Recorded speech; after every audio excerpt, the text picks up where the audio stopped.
What? What's going on?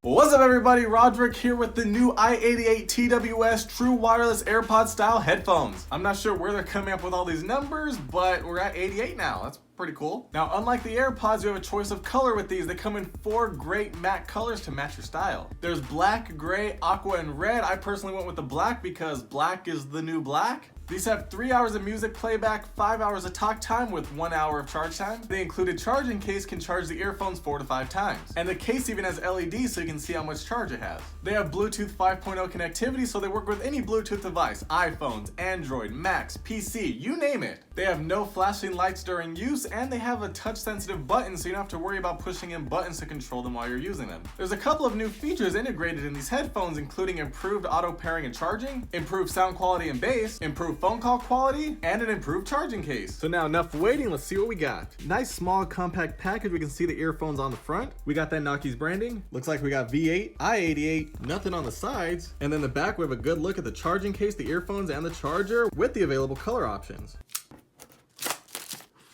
Ooh, nice. Oh yeah, that matte black looks good. Inside the box, we have a user guide, a micro USB charging cable. Ouch. And then we have the charging case with the headphones inside. As you can see on the front, we have the 4 LED charge indicator. On the bottom, we have the micro USB charging port. On the back, we have a little bit of chrome for the hinge. And overall, this matte finish feels really nice in the hands. You gotta love it. We do have a magnet on the lid to hold it shut. Feels good.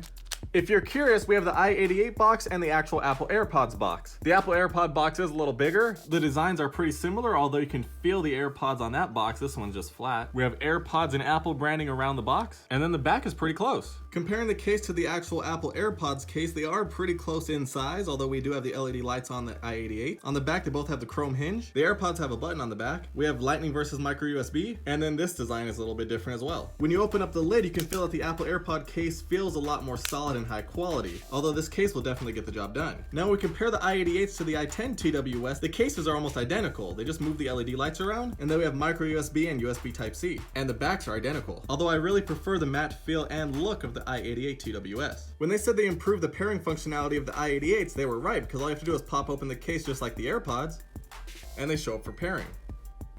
And just like that, we're connected. And now that they're paired up, we'll take them out of the case, and they have that same nice feel with a matte finish. Oh, and that all black design. I really like the way these look. Apple needs to take notes. Now comparing them to the Apple AirPods, they are pretty similar looking, although the i88s are a little bit taller. But when they're in your ears, nobody will be able to tell the difference, although yours will look a lot cooler. Over on this side, I don't know about you, but I think it looks a lot better blacked out. On the inside, they do look similar, although you can obviously tell the differences. And over here, they're actually really close. On the bottom of the i88s, you can see the charging pin connectors, but they both do have the chrome on the bottom. As for charging them, all you have to do is put them back in the case and close the lid to power them down. They do have a nice magnet inside to hold them in place, and that just looks awesome, all blacked out. Now that we got these things paired up, let's see how well they fit. Okay, that was easy. Simple, just like the AirPods. Now let's do the shake test. They stayed in perfectly fine. Now that we got that out of the way, let's see how well they sound.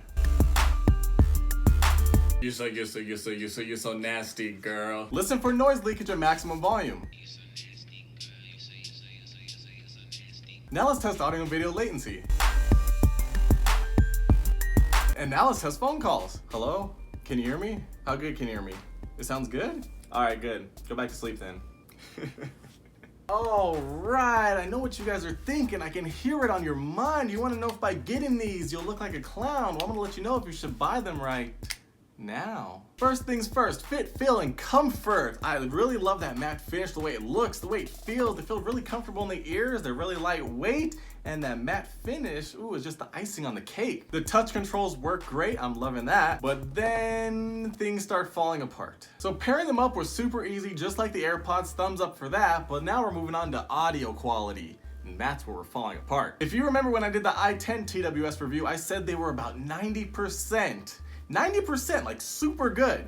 90% of the AirPod quality when it came to the audio. These, on the other hand, I feel like they sound pretty bad, honestly. There's hardly any bass, the audio's pretty low quality. I'd honestly compare them closer to some dollar store headphones, don't at me. So I'm not really sure what's up with that. Audio and video latency on Android, it was really, I want to say like 98% in sync. If you look really close, you can tell, but you probably wouldn't actually notice it unless you're looking for it. On iPhones, as with pretty much every other true wireless earphones I've tried, it is kind of out of sync and kind of annoying. So if you're watching videos on your iPhone, you might want to look somewhere else. Now, phone call quality. The other person was able to hear me just fine, no problems there. I was able to hear them and understand what they were saying, although it did sound a bit low quality on my end. Now, I know I'm comparing them to the i88 TWS, which is more of an actual AirPod replica, and it's trying to be one-to-one with the AirPods, physical and audio quality wise. Now, the i88s are more of a budget option because they are cheaper, they aren't one-to-one with the Apple AirPods, and they have a micro USB charging port, so that would explain the lower quality in audio. All in all, I wouldn't really recommend picking these ones up. I would highly recommend going toward the i10s or, the i12s, which came out after the i10s, because those are more one-to-one with the Apple AirPods, and the audio quality is extremely close to the Apple AirPods. So if you don't want to pick up a pair of the i88s, the i10s, the i12, or any other AirPod-like headphones that come out, links down below in the description. Let me know down below in the comments what you guys think. If you have tried the i10s, i12s, i88s, which one's your favorite, what you're doing, and also let me know what color you got if you're picking up the i88s. Thumbs up, red subscribe button, social media, and I'll see you in the next one.